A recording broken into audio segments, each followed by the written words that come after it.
Sky Space, the Royal Tantra on the Great Perfection of Bodhicitta. From the primordial, we have had nothing to work on or to hunt for. For this reason, the Upadesha instructions on realizing our objectives are delusions.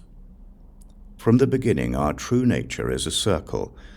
It does not expand and it does not contract. Holding on to the one is also a path of delusion.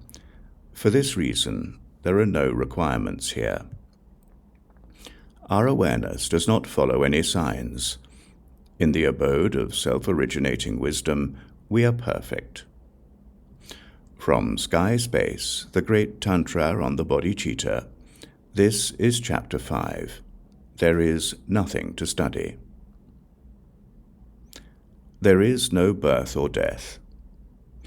Now there is even more to be explained, the meaning of having no birth, death, joining, or parting.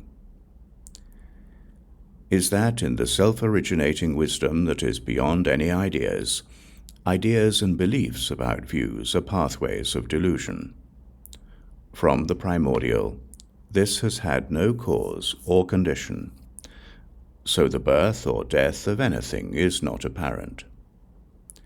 In this Dharma, which has not existed since the primordial, what are we doing when we say existent or non-existent? In reality, which is unborn, teaching something called birth, we may exemplify birthlessness itself, but in this way, thusness becomes an extreme. The intent that is sure is that whatever is present is the heart essence of the unborn. There is no birth, so there is also no ending. The heart essence of thusness appears in this way. Stopping and not stopping are pathways for our ideas, like the pathways of the birds in the sky, both what is born and what is not born. Have no end. The dominion of the Dharma is not contrived. It is unmistaken. The Dharmakāya of equanimity is beyond conventionalities. All of these teachings are conventionalities. The delusion of birth and the delusion of death are the pathways of samsara.